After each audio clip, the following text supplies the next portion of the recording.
A paz do Senhor. Amém? É uma alegria muito grande estar aqui com esse auditório jovem, adultos, pais, mães, né? E, acima de tudo, a família de Deus. Nós louvamos ao Senhor, nós bendizemos, porque Ele é bom e como nós podemos proclamar, Ele é a nossa porção. Outro bem maior nós não temos, não existe nada melhor do que estar na presença de Deus, de participar da família de Deus. Eu trabalho no esquadrão, posso dizer missionário ali, tenho meus filhos, Maressa e Elanã, a esposa Maria Tereza. E existe esta família porque um dia eu tive um encontro real com o Senhor. E é um Deus que me tirou do mais profundo abismo. E Ele me colocou os pés sobre uma rocha, que é essa rocha que nós amamos, que nós cantamos, que nós louvamos, que é o Senhor Jesus. Eu tenho certeza, absoluta certeza, se eu não me rendesse ao Senhor, essa pessoa não estaria mais nem aqui, eu acho que nem mais no mundo. Porque o salário do pecado é a morte. E eu vivia numa vida assim muito dissoluta, muito livre e preso, né? Livre e preso pelo diabo. Mas um dia o Senhor disse, você é meu. Eu tive o privilégio de ir ali no esquadrão, não para tratamento. A minha proposta era ficar ali 2 dias. Em 1975, dia 1 de setembro, era dia 1º. Se olhar lá na folhinha, 1 de setembro de 75, segunda-feira, dia 1º. Eu ia ficar até o dia 2, era a minha proposta. Posso ficar até segunda e terça, talvez até 3. Mas na quinta, na quarta-feira, eu já tinha compromisso com coisas erradas, com drogas, com tráfico. E eu sei que esses 2 dias que eu pretendia ficar ali, o Senhor fez uma obra na minha vida. Eu quero dizer que foi logo de início que eu tive aquele encontro, e de 75 para cá, nunca mais voltei atrás, nunca mais coloquei uma droga no meu corpo, e sempre procurei servir ao Senhor. E tudo aquilo que aconteceu, um dia eu recebi alta do processo terapêutico do programa, e eu tinha muita coisa que tinha acontecido, de Deus. Eu falei, não, eu preciso compartilhar isso com as pessoas. E faz todos esses anos que a gente está na presença de Deus, trabalhando, ministrando.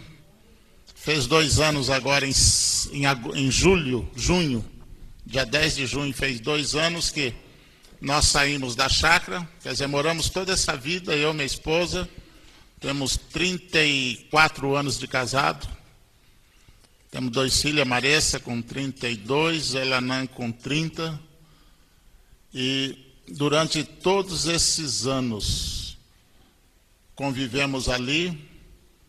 E um dia minha esposa falou assim, bem, eu nunca morei na cidade. Nós morávamos em Piratininga, na chácara. Depois compramos lá a chácara Terra Prometida, lá do esquadrão, e fomos para lá. Ela falou assim, eu nunca morei na cidade. Eu gostaria de morar na cidade. E Deus sempre foi bom com a gente. E um dia eu falei com Deus, eu falei, Deus, Se algum dia eu sair daqui, se as portas se abrirem para eu morar num prédio, eu sei que é do Senhor. E nós estávamos aqui naquele processo de construir aqui, e ao mesmo tempo mudar para cá e alugar uma casa, alguma coisa assim. E aconteceu que eu estava compartilhando com uma pessoa, que estava compartilhando com um grupo de irmãos, e um pastor falou assim: Ruizão, ele havia se recuperado no esquadrão, né? Ruizão, você quer vir para a cidade? Eu tenho um apartamento para você. Você só paga o condomínio. Olha. Aí eu lembrei, né, daquela oração. Agora mesmo a Márcia falou: você quer ir para a China? Ore, convide a sua esposa. E esses dias eu estava falando com a Tereza, né? Bem, você não gostaria de viajar? Ela falou: bem, se eu fosse viajar, eu gostaria de ir para Portugal, porque é uma língua, nós já tivemos lá e ela se deu muito bem. Ela falou: mas outro país não gostaria não, e agora está aí a China, né? Eu vou levar a proposta para orarmos, né, Márcia? Eu sei que é, porque Deus é bom, Deus fez muito na minha vida. E quando o pastor falou que tinha essa casa, né, esse apartamento, eu lembrei que era de Deus. Aí ele falou assim: quanto tempo? Eu falei: pastor, uns 5, 6 meses. Vai fazer 2 anos que eu estou lá, hein? E quando começou... Porque eu estava num processo de fazer um financiamento com a Caixa para construir num terreno que nós temos aqui, ó, na Rua Alto Juruá, exatamente na esquina aqui com Afonso Pena. Um terreno que está ali desabitado, né? E eu falei 4, 5 meses, 6 meses no máximo. Ele falou: você fica lá. Aí enrolou essa questão de financiamento. Eu fui lá, já estava inquieto, fui lá, falei com ele, falei: olha o seguinte, eu só vou ficar no seu apartamento se você colocar um preço. Aí ele: não, que é isso? Eu falei: não, rapaz, não é justo. Eu pretendo ficar mais, senão eu vou alugar uma casa. Aí ele falou assim: Ruizão, paga lá R$600 e paga mais o condomínio. Ia dar condomínio 300, mais 600.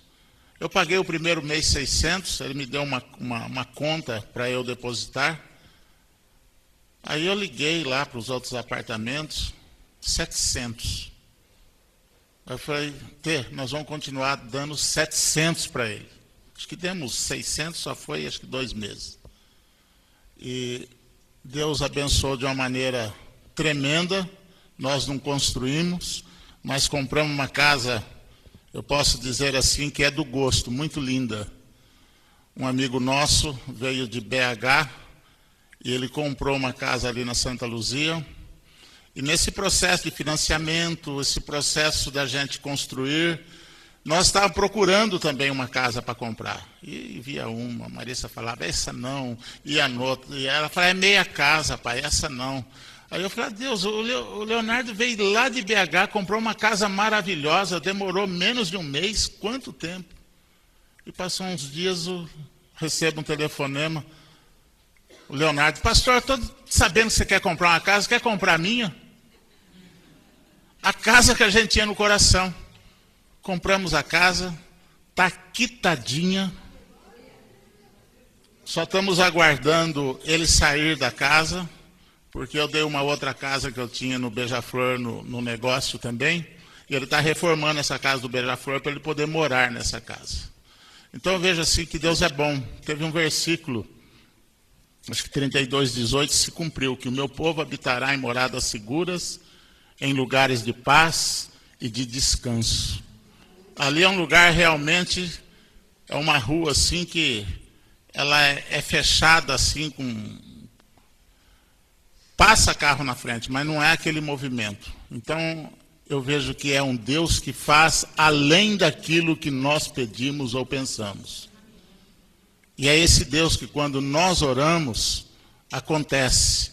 É um Deus que faz infinitamente mais além. E eu com a minha esposa temos muitas experiências com o Senhor. Nesse processo de trabalhar na chácara.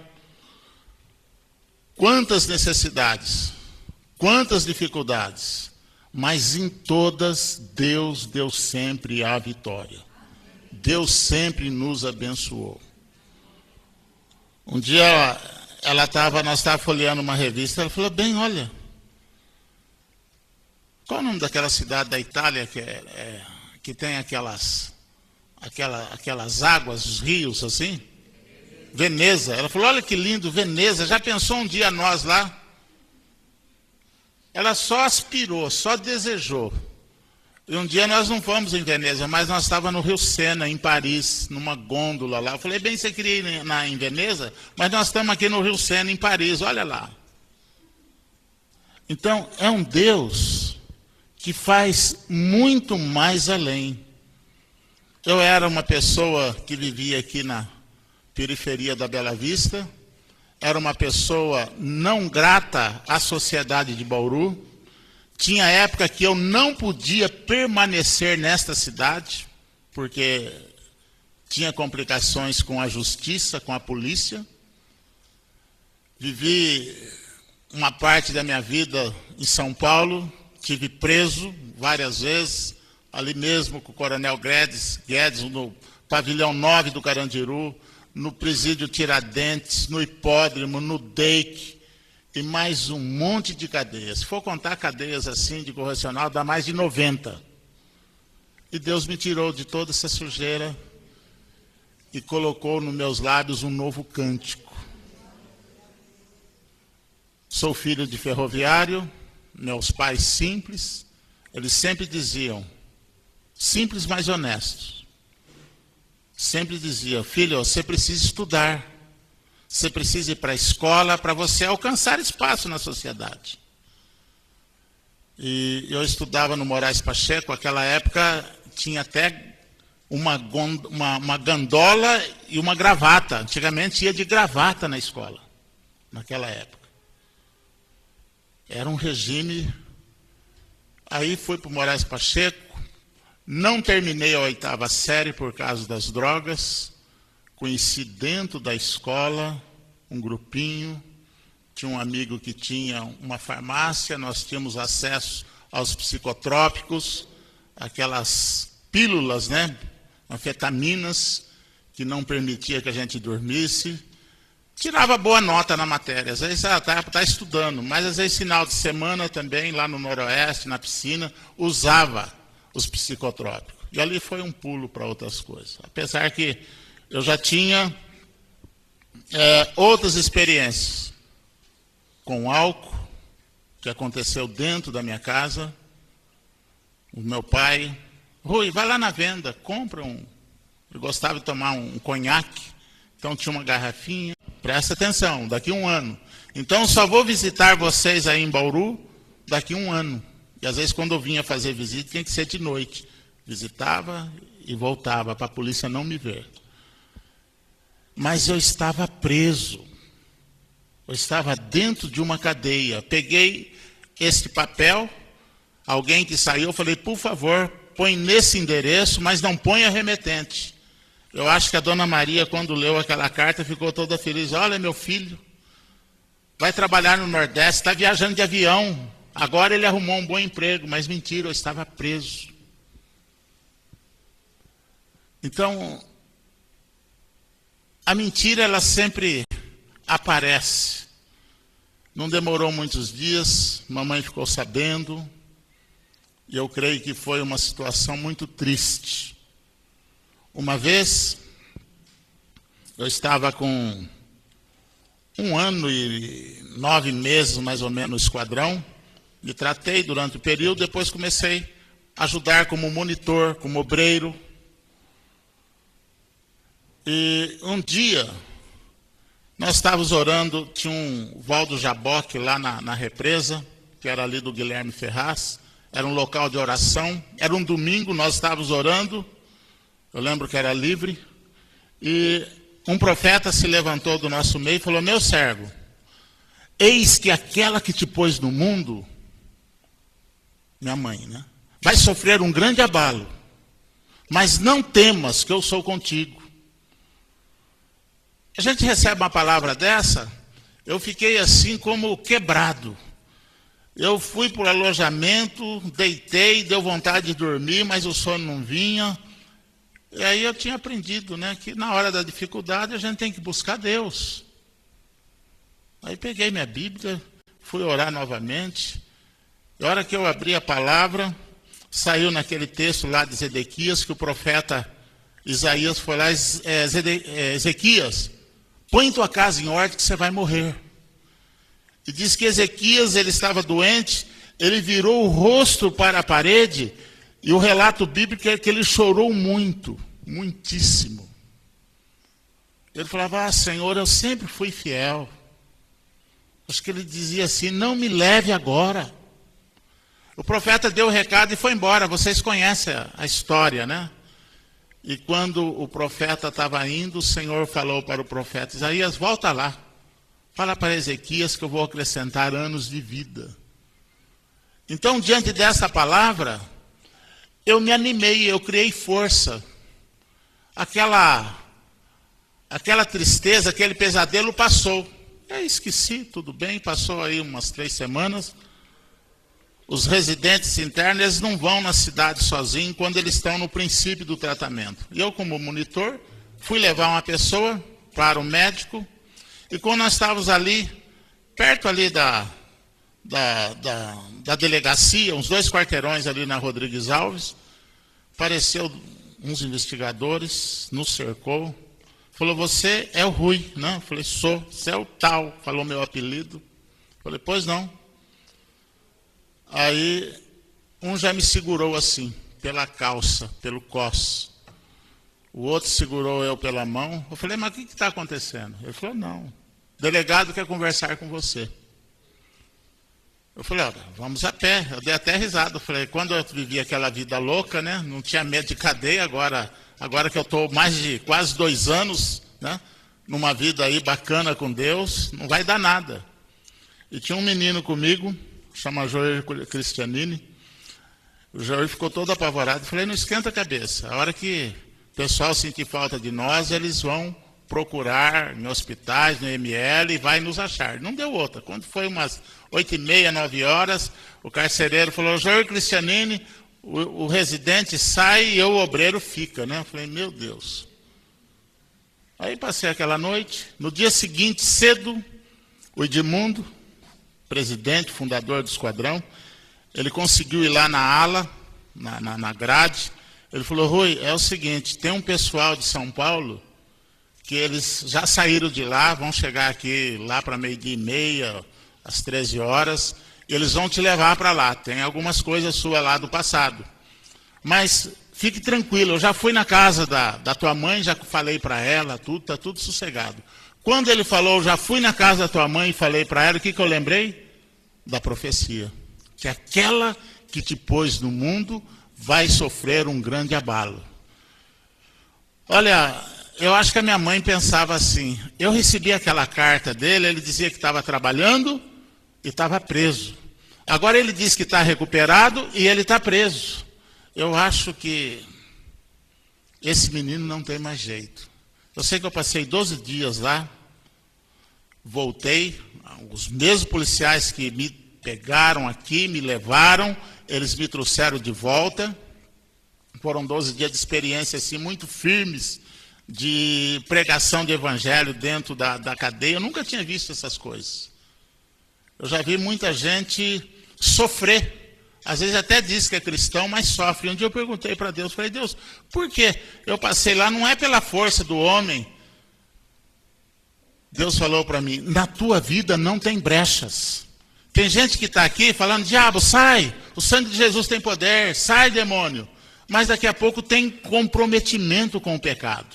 Daqui a pouco tem pacto com o diabo. Aí quando você cai lá no lugar que é deles, aí, como se diz, o couro come.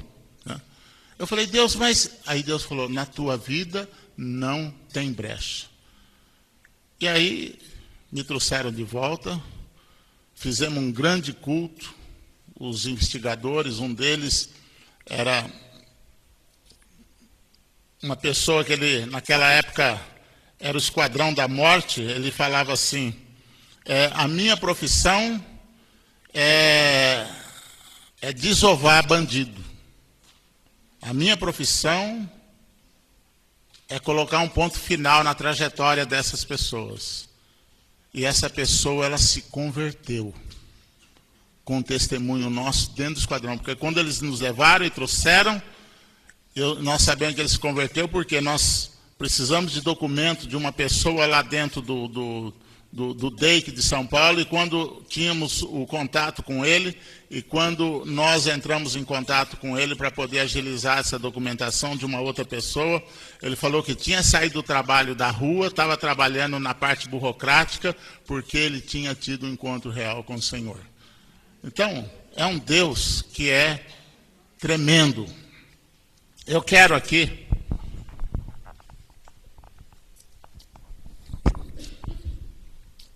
falar um texto, compartilhar com vocês. Depois eu tenho um PowerPoint ali. Nós vamos falar um pouco sobre o alcoolismo. No livro de Eclesiastes, capítulo 2,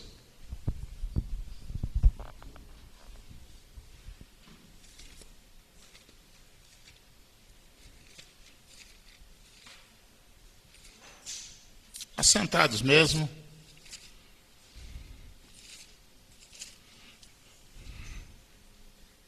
Diz assim, aqueles que têm suas Bíblias, se quiser acompanhar, Eclesiastes 2, diz assim: disse eu no meu coração, ora, vem, eu te provarei com alegria. Portanto, goza o prazer, mas também isto era vaidade. Do riso disse, está doido, e da alegria, de que serve esta? Busquei no meu coração como estimular com vinho a minha carne, regendo-me, porém, pela sabedoria, e como me apoderar da loucura, até ver o que seria melhor que os filhos dos homens fizessem debaixo do céu, durante o número dos dias da sua vida. Fiz para mim obras magníficas, edifiquei casas, plantei vinhas, fiz hortas, pomares, fiz hortas e jardins, e plantei neles árvores de toda espécie de fruto. Fiz tanques de água para com eles regar o bosque, em que reverdeciam as árvores. Adquiri servos e servas, e tive servos nascidos em casa. Também tive grandes manadas de vacas e ovelhas, mais do que todos os que houve antes de mim em Jerusalém. Amontoei prata e ouro, e joias de reis e das províncias, e provi-me de cantores e cantoras, e das delícias dos filhos dos homens, e de instrumentos de música de toda sorte. Engrandeci-me e sobrepujei a todos os que houve antes de mim em Jerusalém. Em tudo isso perseverou comigo a minha sabedoria. Tudo que desejaram os meus olhos, não lhes neguei, e nem privei o meu coração de alegria alguma. O meu coração se alegrou por toda a minha obra, e esta foi a minha porção de todo o meu trabalho. Olhei para todas as obras que as minhas mãos fizeram, como também para o trabalho que eu trabalhando tinha feito, e vi que tudo era vaidade e aflição de espírito, e que proveito nenhum havia debaixo do sol. Essa fala é do rei Salomão, que nós conhecemos. E quando ele fala aqui a respeito da sua experiência que ele teve, uma pessoa que tudo quanto desejar os olhos ele teve, um homem que ele fala a respeito da alegria. Ele diz que, o verso 3, que buscou no seu coração como estimular com o vinho a minha carne, regendo-me, porém, pela sabedoria, e como me apoderar da loucura, até ver o que seria melhor que os filhos dos homens fizessem debaixo dos céus. Ele, como um rei, eu creio que se fosse hoje, ele talvez queria experimentar essas drogas pesadas, porque ele fala aqui que queria se entregar à loucura. Antigamente era o vinho, era a bebida, né, que deixava as pessoas fora do ponto, do prumo, dizendo assim. E ele disse que ele se entregou ao vinho. Ele falou assim: eu não vou ser como essas pessoas da praça que se embriagam, ficam dormindo na rua. Eu sou rei, eu vou reger-me com tudo pela sabedoria. E ele disse que ele queria se encontrar com a loucura. Ele queria adrenalina. Se fosse hoje, eu tenho certeza que ele ia numa escalada de drogas, talvez ia até no crack, que é essa coisa horrível que está acontecendo. E quando ele busca essas coisas, ele fala que ele queria ver o que melhor que os filhos dos homens fizessem debaixo dos céus, durante os anos de vida, né, que lhe fora dado.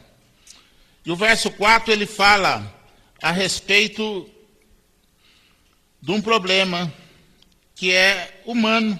Ele fala: eu fiz para mim. É a crise de ter. Todos nós queremos ter posses. E aqui ele fala: fiz para mim obras magníficas.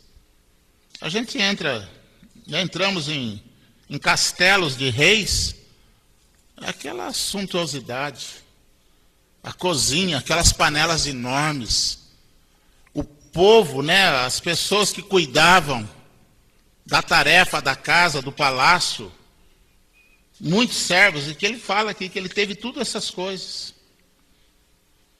Fiz para mim obras magníficas. E o que eu não entendo, às vezes um castelo daquele, né, que é uma fortaleza, isso aqui demorou 200 anos para fazer. Quer dizer, a pessoa começava a fazer e não via, né? Era através da dinastia, né, da família. Então, era realmente obras magníficas. Ele fala: eu fiz para mim. Edifiquei casas, plantei vinhas. Naquela época era a vinha que trazia renda, né? Teve uma época que era o café, o ouro verde. Você tem tantos mil pés de café. Hoje é gado, tem tantas mil cabeças de gado.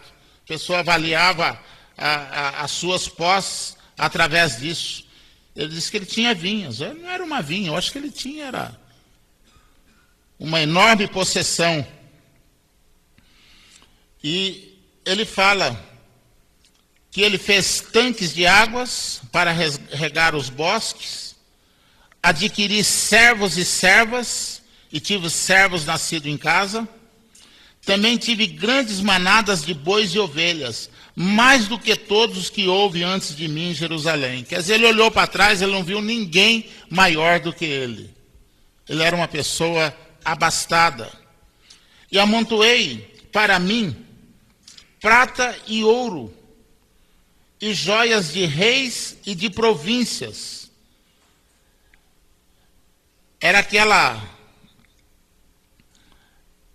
investidas, né, que dava para poder se apoderar de outros reinos. Aí trazia aquilo que era de melhor, trazia os homens, os jovens, as crianças, né, às vezes para poder servir no palácio, a mão de obra, né, o dinheiro, o ouro.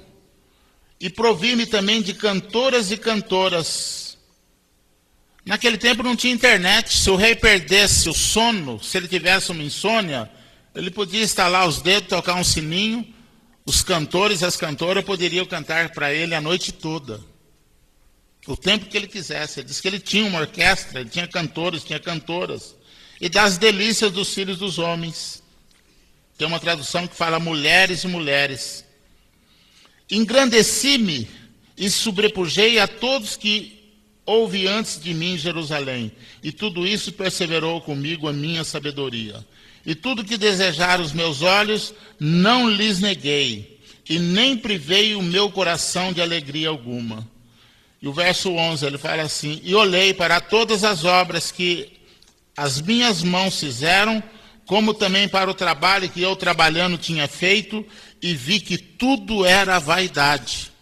Essa vaidade aqui não é questão de ostentação, mas é vaidade no sentido que não tem valor algum. Ele falou, tudo isso que eu fiz não valeu nada, não tem valor algum. E que proveito, e não tinha nenhum proveito debaixo do sol. Então era o homem que ele tinha experimentado tudo, e ele não era feliz.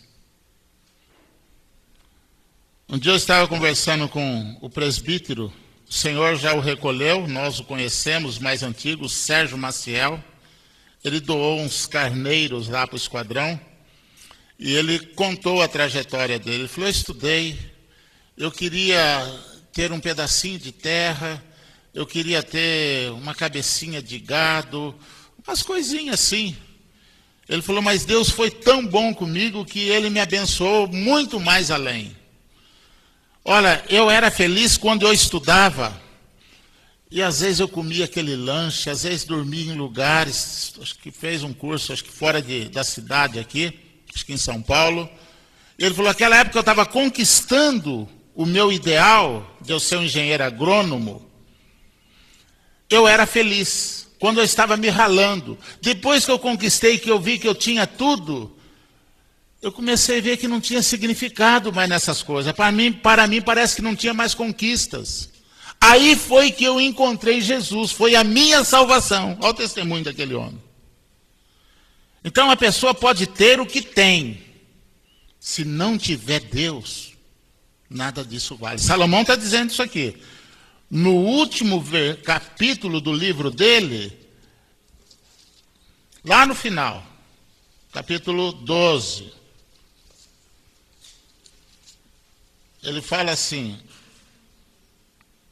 o versículo 13, o penúltimo versículo, 12, 13, ele fala de tudo que se tem ouvido, tudo aquilo que ele falou. A conclusão é, teme a Deus e guarda os seus mandamentos. É por isso que quando ele teve todas as coisas, ele falou, não tem valor nenhum. E ele teve, eu creio, uma experiência muito firme com Deus, e ele falou, de tudo o que se tem ouvido, a conclusão é, teme a Deus e guarda os seus mandamentos. A síntese de toda a história dele é isso aqui. É o conselho que ele dá. E às vezes nós vemos pessoas que estão com Deus e às vezes fala assim, não, eu preciso adiantar a minha vida, eu preciso ter. Primeiro nós precisamos ser filhos de Deus, amados do Senhor. E aí você vai para uma trajetória que Ele te abençoa com toda sorte de bênçãos. Eu costumo dizer que eu nunca vi ninguém se decepcionar com Deus por ser tremendamente, demasiadamente obediente a Deus. Eu vejo essas pessoas só contando bênção, só contando vitória. Eu morava aqui na Rua Alto Juruá, e às vezes, quantas vezes eu ficava semanas e semanas sem descer na cidade, às vezes que nem um bicho por aqui. Lá para cima, para Vila Quajo. Aí eu vejo Deus me restaurando, Deus me deu uma família, me deu os filhos, Deus me levando para testemunhar na Europa, nos Estados Unidos. Não é por causa disso, mas eu olho e falo, Deus, o Senhor é aquele que faz, segundo o texto 3:20 de Efésios, infinitamente mais além de tudo aquilo que a gente pede ou pensa. A dona Teresa só pensou em Veneza, mas um dia eu não estava lá, mas estava igual. E eu vejo que é esse Deus que Salomão fala aqui. Em suma teme a Deus, Porque tudo que ele quis era ter. Fiz para mim, fiz para mim, fiz para mim. Era a crise do ter. Mas depois ele teve uma experiência com Deus, como filho do Senhor. Eu quero falar um pouco sobre uma trajetória que eu tive, que começou no álcool.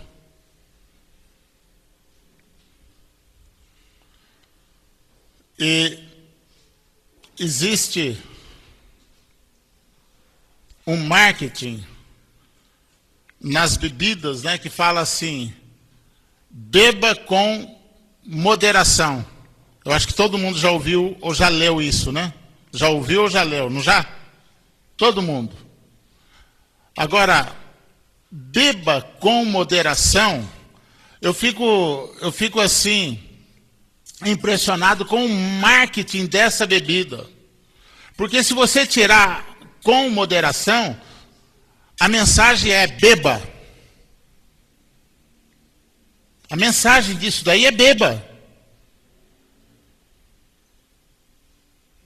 É um marketing muito grande. A indústria do álcool, o poder que esses homens têm, que a indústria tem, a ponto de manipular país. O Brasil agora abriu, né, para que o álcool fosse liberado nos estádios, na Copa das Confederações e agora na Copa do Mundo também. Vai depender dos estados. Eu acho que dificilmente um estado, São Paulo ou Santa Catarina, vai dizer não. Porque tem uma máquina que flui muito dinheiro atrás disso. Uma vez, teve uma enchente no Nordeste e teve eu não me lembro o nome dele, um ministro da Saúde. Ele ficou indignado porque ele ia fazer uma varredura para que as pessoas tivessem a medicação, que fossem servidas com os medicamentos, com vacinas, e entrou a indústria farmacêutica tentando impedir. Quer dizer, o governo não vai dar vacina porque nós precisamos vender o nosso produto. Com a saúde humana. Então, o dinheiro é a raiz de todos os males. Tem gente que fala que fica sem dinheiro. Às vezes ele fala para a esposa, eu te amo, né? Mas quando ele pega aquela nota, aquela moeda, ele fala, olha, eu não consigo viver sem você. Quando eu estou sem, eu fico deprimido, eu fico bravo. Faz um grande poder. Tem um grande poder na vida das pessoas. E não é diferente desse marketing. Beba com moderação. E esse beber com moderação é como tudo se inicia o uso da bebida alcoólica. E o álcool é uma porta de entrada para as outras drogas. Vocês quantas vezes uma macarronada, pai, não, um copinho de vinho não tem problema. Meu pai, dentro da minha casa. Às vezes uma cerveja, toma um pouco. Às vezes menino de 11, 12 anos. Eu não tinha a concepção. E tudo se inicia, não é com a moderação, mas é bebendo. Experimenta. É de vez em quando, esporadicamente. Daqui a pouco você entra numa fase de frequência.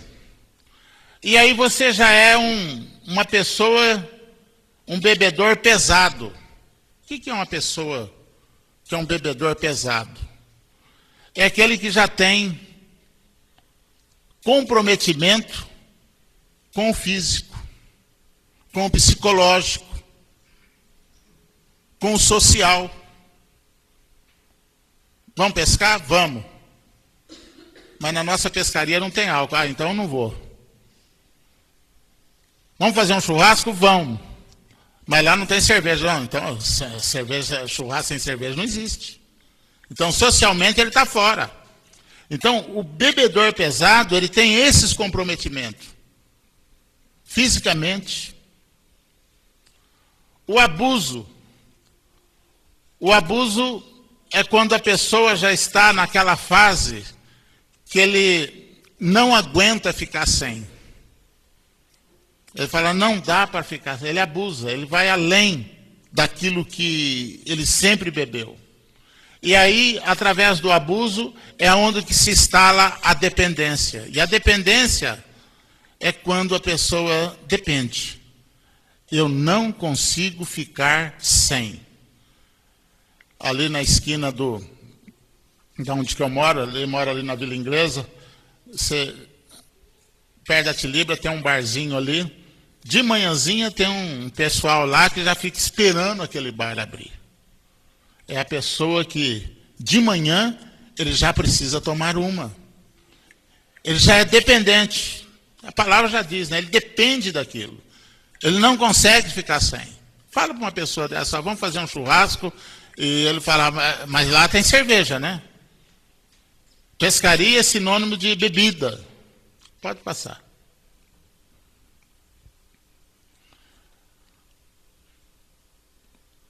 Beba com moderação. Os adolescentes estão cansados de ouvir ou ler esta tarja preta que aparece minúscula nas propagandas de bebidas alcoólicas. Infelizmente, poucos levam a recomendação a sério. Por que eu falo só os adolescentes? Porque mais para frente vocês vão ver que é a classe que mais bebe no Brasil. É os adolescentes. Volta lá, por favor. Olha, aqui está dizendo, infelizmente, poucos levam a recomendação a sério.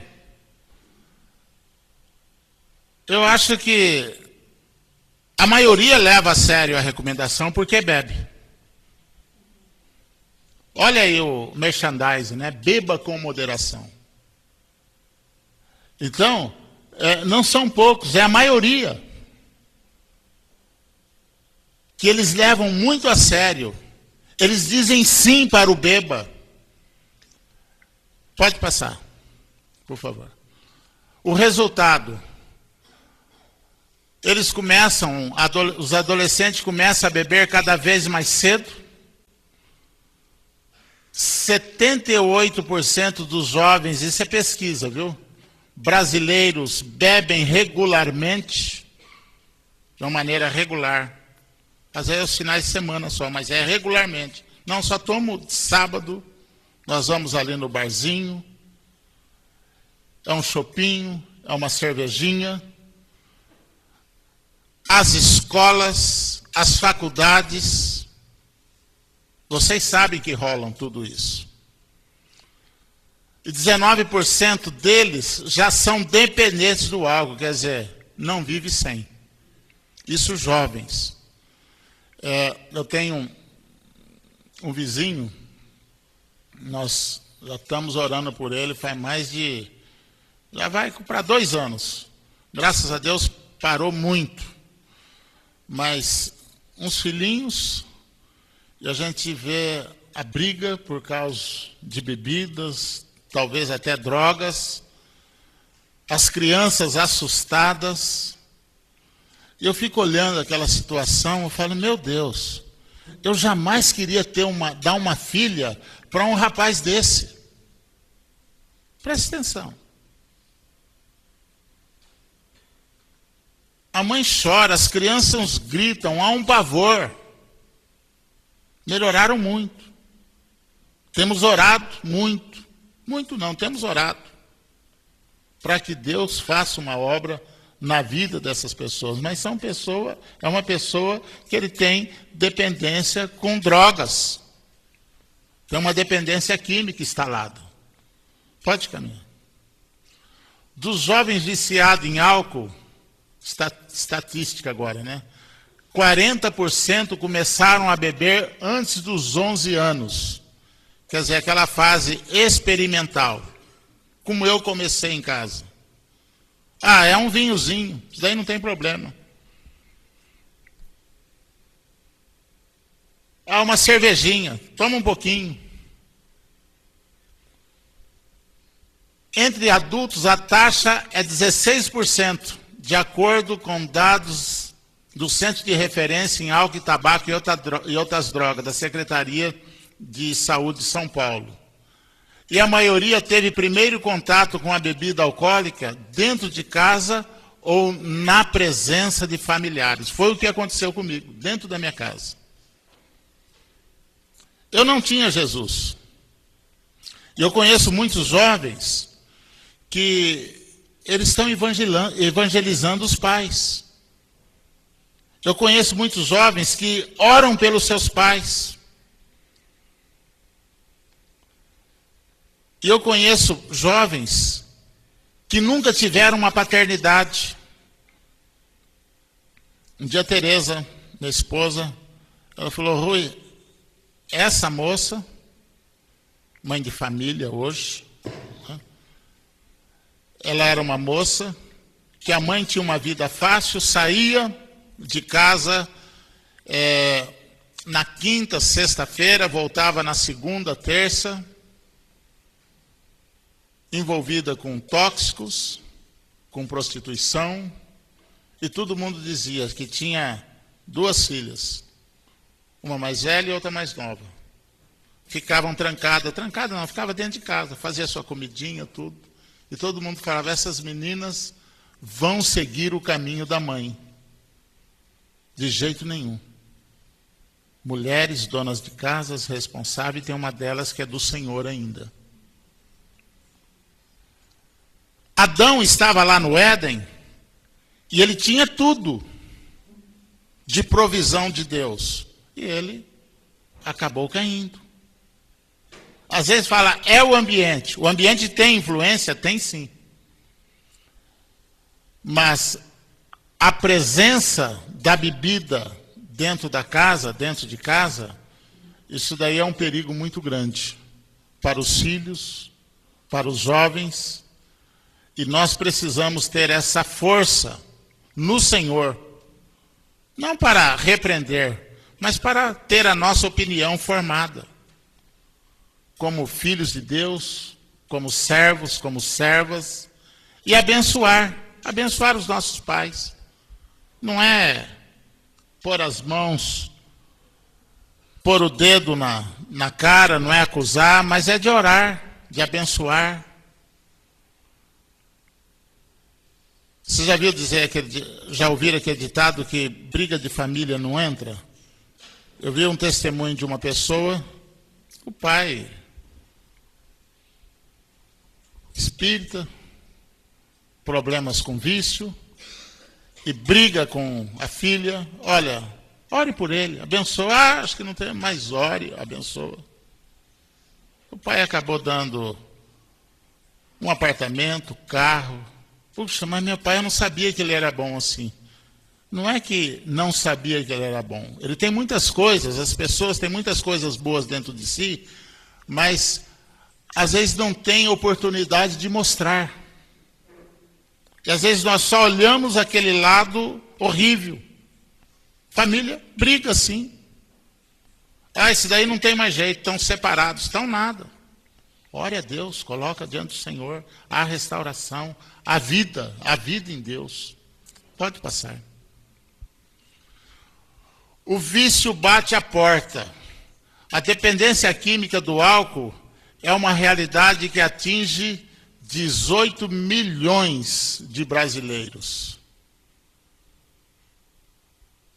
E os jovens estão se viciando cada vez mais cedo. Nós vimos lá que às vezes o primeiro contato, segundo estatística, é 11 anos, 12 anos. Pode passar. É importante que os pais exercitem o diálogo desde cedo com o seu filho e não terceirize a educação. Se o pai se torna referência de diálogo, é possível que o jovem lhe dê respostas positivas diante do problema com o álcool. Mas aí existe uma questão, o álcool ou outras drogas, né? Aí existe a questão que às vezes o filho que tem dificuldade de abrir com a mãe, de abrir com os pais, às vezes ele abre uma situação com um amigo, com uma amiga, e ele não tem essa liberdade dentro de casa, porque não tem essa interação, não tem esse diálogo. E muito embora tem muitas famílias. Um dia eu estava aconselhando um menino, ele falou assim, eu nunca tive um pai, eu nunca tive uma mãe que me espancasse. E ele estava chorando, estava lá dentro do esquadrão. Ele falou, se eu tivesse alguém, eu não seria assim.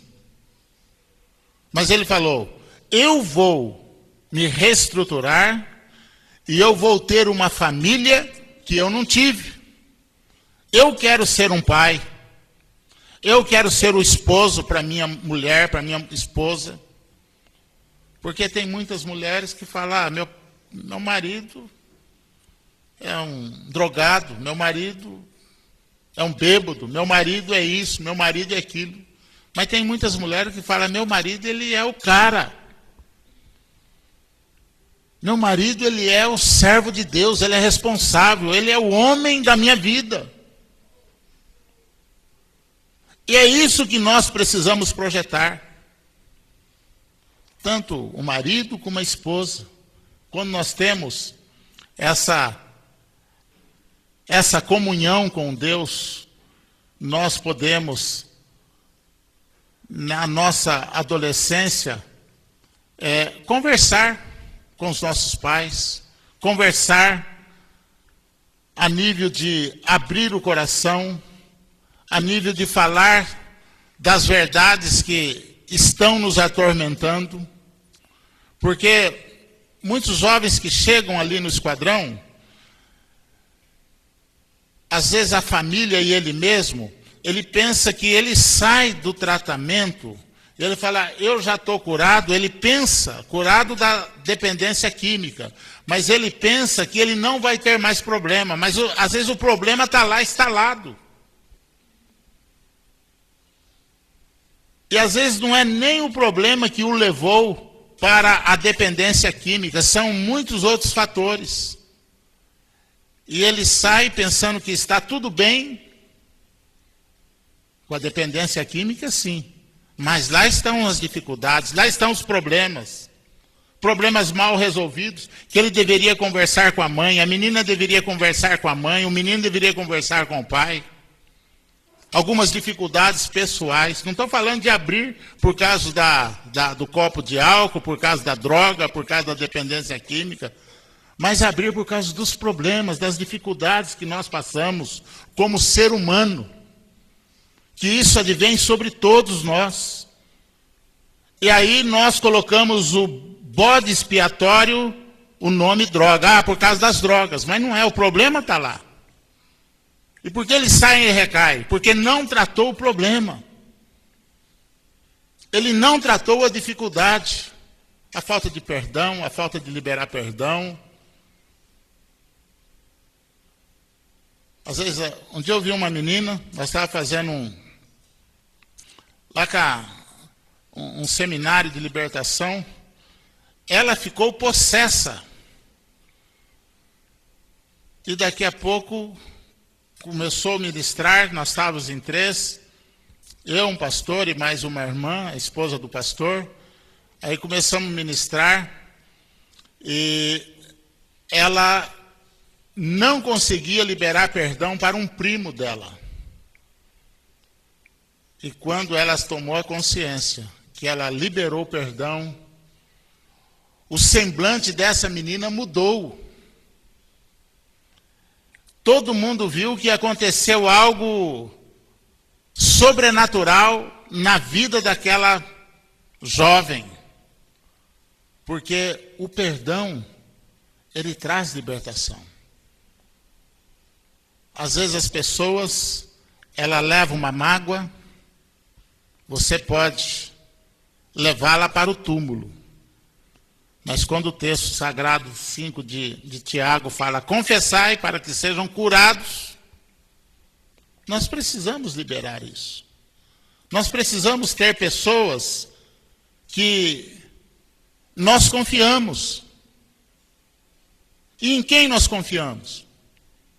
Um dia fizemos lá uma pesquisa, grupo no esquadrão. Coloque aqui seus amigos em ordem de prioridade. 5. Os melhores amigos seus.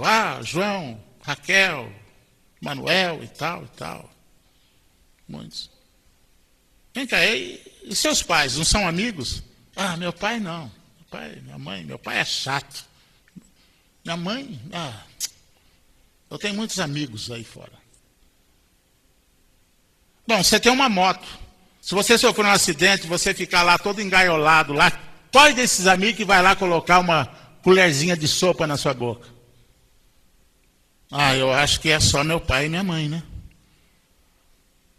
E às vezes não tem eles como os amigos.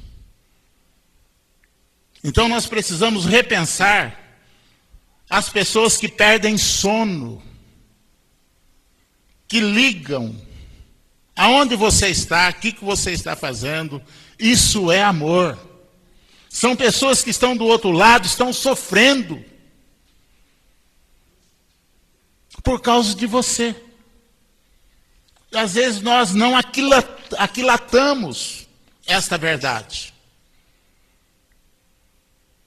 E às vezes quando está lá, às vezes num caixão, a gente chora, acha que deveríamos ter feito mais.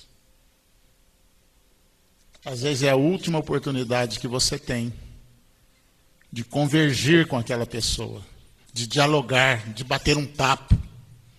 A vida é simples, não existe nada complicado.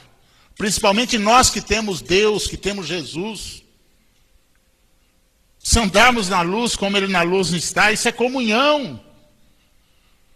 Às vezes nós não andamos na luz com aqueles que estão ao nosso redor, aqueles que nos geraram. Que isso? O que eles vão fazer por vocês? Eles vão te proteger, eles vão te abençoar. Eles vão orar por vocês. Por mais distante que um pai esteja de um filho, assim, digo no Senhor, ele vai querer sempre o melhor para os filhos. Muito embora a gente tenha visto aí situações horríveis. O diabo está solto. Mas a gente tem a nossa realidade. A gente pode amar, a gente pode perdoar e a gente precisa compartilhar. Então, esse diálogo é importante. Às vezes a gente pensa que é da parte dos pais para os filhos. Os pais estão abertos, mas é os filhos que às vezes estão fechados. E nós precisamos aprender. E a gente se aprende fazendo.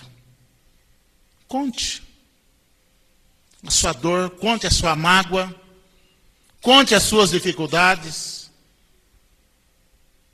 Para amanhã você não colocar nas drogas, na dependência química, isso como bode expiatório. Você fala, as drogas, não é. É algo muito mais pessoal, é algo muito mais subjetivo.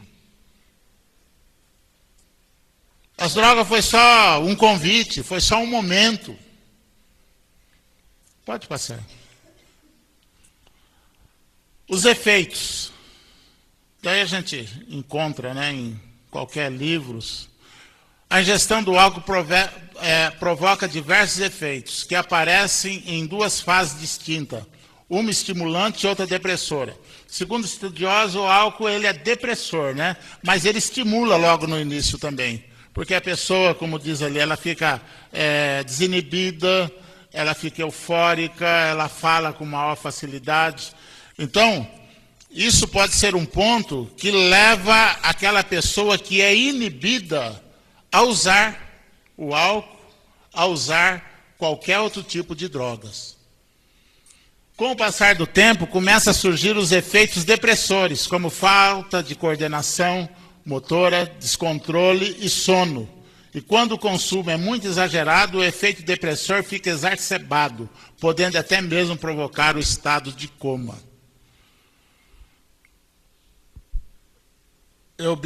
Pode passar.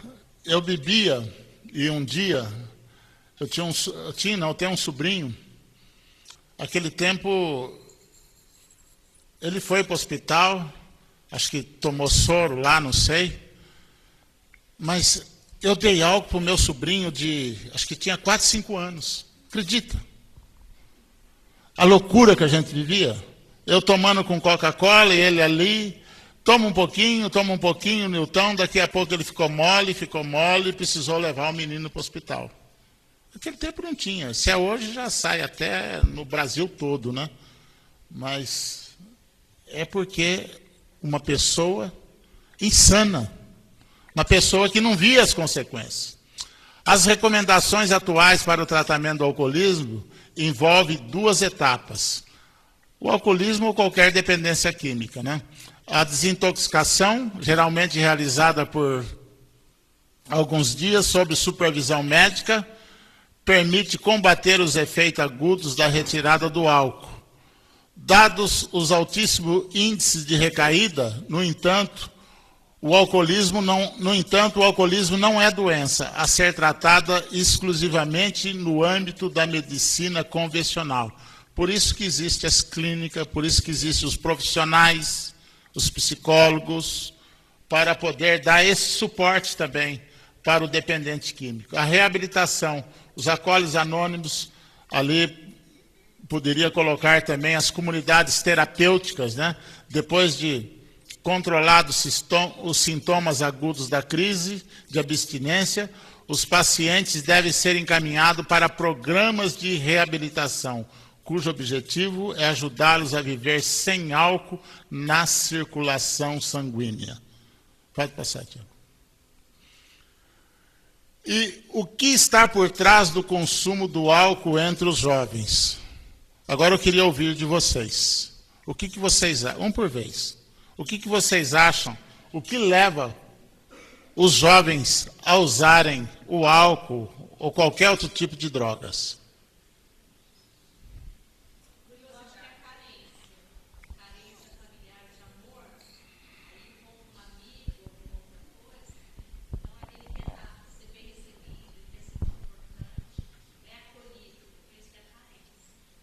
É verdade, a carência familiar, né? A pessoa não tem essa realidade dentro de casa e começa a eleger os amigos. Mais alguém aqui falou? Curiosidade. Foi uma coisa também que me levou para o outro ponto. Porque não é que eu bebia assim, com frequência, mas tinha aquele grupo lá na escola que existia uma diferença.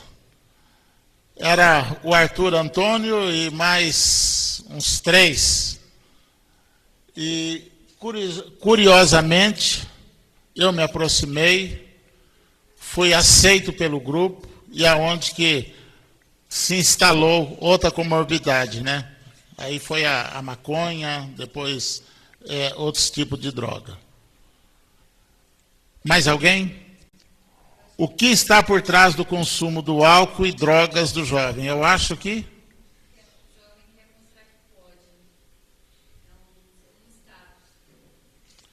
é um status, né? E a maneira também de ser aceito pelo grupo. Ele está na escola, ele está na faculdade, tem aquele grupinho que ele gostaria de fazer parte. Ele está ali solitário, mas para entrar no grupo, precisa tomar uma latinha de cerveja. Às vezes ele nunca tomou, mas ele vai lá, estoura uma, e fica lá meia hora com a latinha na mão, às vezes 1 hora, às vezes toma um pouquinho assim e joga fora. Mas já é o estado experimental. Mais alguém?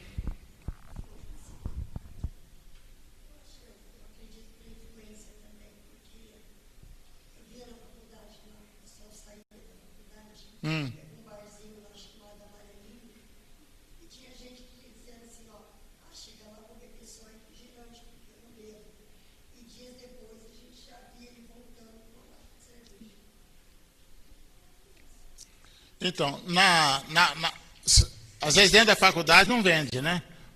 Mas ali em volta, o que esses comerciantes ganham, e ganham muito, por causa dessas pessoas que, eu vou tomar uma Coca-Cola, mas daqui a pouco o grupo, o amigo, ele está tomando uma cervejinha, daqui a pouco é uma festinha, é um churrasquinho, toma uma cervejinha. A questão de ser aceito pelo grupo. Mais alguém?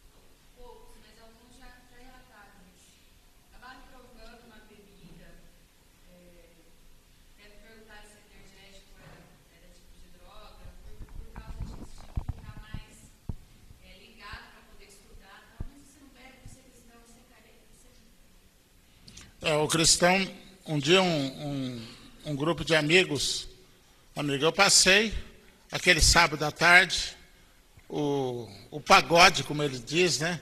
O churrasco, a fumaça de maconha e a cerveja. Aqui, no bar da Rua Alto Juruá, com Afonso Pena, eu morava na casa grudado com o bar, era um sábado à tarde e estava ali o pagode, o churrasco e a bebida e a maconha. Aí a hora que eu passei, o apelido era Mancha. Ô, Mancha! E era o Chicão, um rapaz que eu queria levá-lo para o esquadrão, um que me chamou, que mexeu comigo. E o dia que eu ia levá-lo para o esquadrão, ele foi preso aqui em Bauru. E ele tinha ficado assim muito tempo, mais de um ano preso. E era a primeira vez que eu tinha visto ele, depois que ele saiu da cadeia. Ele falou, Mancha. Aí fui lá, cumprimentei ele. Aí a pergunta é, a sua religião não permite que você bebe, né? Eu falei, claro que não. Você acha se eu quiser dar um trago no teu copo aí, eu não posso? O pagode parou, só para ouvir. Se não deixar eu tomar no copo, eu posso pedir uma gelada ali pro dono do bar. Eu posso fumar nesse baseado, você é meu amigo, você não vai dizer não. Aí eu falei, tudo isso que vocês estão fazendo, eu fiz dos meus 13 aos 28 anos. Eu conheço isso de trás para frente, de cor e salteado. Eu sei qual é o resultado do final dessas coisas. Eu vou dizer para vocês, todas as coisas me são lícitas. Eu posso, mas nem todas me convêm. E eu não me permito ser dominadas por nenhuma delas. Eu falei, hoje eu amo a Deus, eu tenho uma esposa, eu tenho filhos e eu tenho uma responsabilidade. Sabe o que eles falaram para nós? Falou, Mancha, você tem sido nosso exemplo, é nós que precisamos tomar vergonha na cara. Então, existe uma pressão por ser crente na faculdade, mas seja um apologista da fé. Fale do amor do Senhor. E depois, a hora que você chegar em casa, ore por essas pessoas, abençoe. Eu tinha orado muito por esse Chicão. Eu falei isso para ele. 2 eu consegui. Nilson Baiano e Vicentão foram para o esquadrão. Eram pessoas aí que aterrorizavam aí a Praça do Expedicionário, a Bela Vista. E Deus os salvou. Mais alguém tem alguma pergunta? Ou quer fazer alguma colocação? O que está por trás do consumo do álcool entre jovens? Alguém quer fazer uma pergunta referente ao assunto?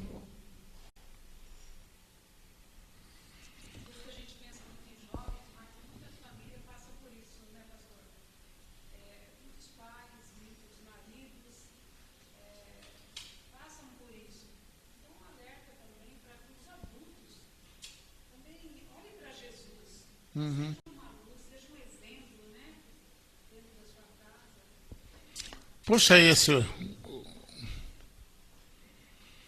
O exemplo não é a melhor forma de ensinar algo a alguém. É a única forma. O exemplo não é a melhor forma, é a única forma. E isso precisa vir dentro de casa. Para nós adultos, para encerrar, o pastor Avilmar, ele trabalha, tem um ministério em Niterói, na igreja metodista, é filho do pastor Rodolfo, da igreja cristã renovada. O pastor Vilmar, ele se recuperou um pouquinho depois de mim, trabalhamos muitos anos juntos, como obreiros no esquadrão, e ele conta que ele foi no psicólogo, antes de vir para o esquadrão, já teve muitos encaminhamentos psiquiátricos, e ele foi conversar com, acho que foi com um médico psiquiatra, ou um psicólogo, não sei, acho que é um médico. E o médico falou para ele, aliás, ele fez uma pergunta para o médico fez uma colocação. O médico falou, viu, Márcio, você precisa parar de beber, porque ele bebia e misturava os comprimidos juntos. Aí, mas doutor, eu não posso, eu não consigo. Não, você consegue. Aí ele olhou para o médico estava fumando, falou, por que o senhor fuma? Aí o médico levantou da cadeira, abriu a porta, falou, Vilmar, vai, para você, quer dizer, não tem mais jeito, eu acho que o que espera é a morte. E ele foi para o esquadrão, ele dá esse testemunho. Ele falou, eu me encontrei com Jesus. Eu me encontrei com Jesus. O maior exemplo é a nossa vida. Um dia eu falei para o meu filho, falei, Lanã, na escola, eu achei legal você, negão, que você nunca veio aqui picado com uma tatuagem. Você nunca pediu para o pai uma coisa dessa. Ele fala assim, ele falou, pai, sabe por que eu nunca fiz e nem nunca pedi? Porque eu sei a sua posição. Eu nunca fiz escondido e não vou fazer porque eu quero honrar o Senhor. Presta atenção num filho desse. Negão maior que eu, que vem, beija, tem maior cuidado, maior carinho, tanto um como o outro, Elanã e Amaressa. Cuida dos velhos. Mas houve um exemplo. A melhor forma da gente vivenciar é através da nossa vida. Aquela célebre frase, né? É que as nossas atitudes falam tão alto que às vezes não posso ouvir a sua voz. Então, às vezes, aquilo que nós fazemos é muito mais forte do que aquilo que nós falamos. Então, é bom fazer, é bom ter essa atitude de exemplo, de ser uma bênção para os nossos filhos. E nós, como pais, temos essa responsabilidade. Em Coríntios 11 fala que Deus é o cabeça de Cristo, Cristo é o cabeça do homem, o homem é a cabeça da mulher. Isso em questão de autoridade para abençoar. Eu tirei minha esposa do contexto da família. Eu tenho certeza que o papai dela punha ela no colo. Mesmo ela adolescente, eu tenho minha filha de 30 anos que ela senta no meu colo. Eu oro por ela. Minha esposa, às vezes eu ponho ela no colo, eu oro por ela. Opa, é minha esposa. Às vezes eu chamo ela de filha. Então os filhos veem isso. Uma palavra, eu te abençoo em nome de Jesus. Vocês não imaginam o poder que tem uma palavra dessa. Aí vai falar, eu tenho um marido que o cara é o cara. Ele é o abençoador. Ele não sai amaldiçoando, ele não sai murmurando, ele não sai xingando. Ele sai abençoando. É coisa simples. As coisas de Deus é na maior simplicidade. Não é dentro de um sistema que está longe da nossa realidade. É dentro da tua realidade.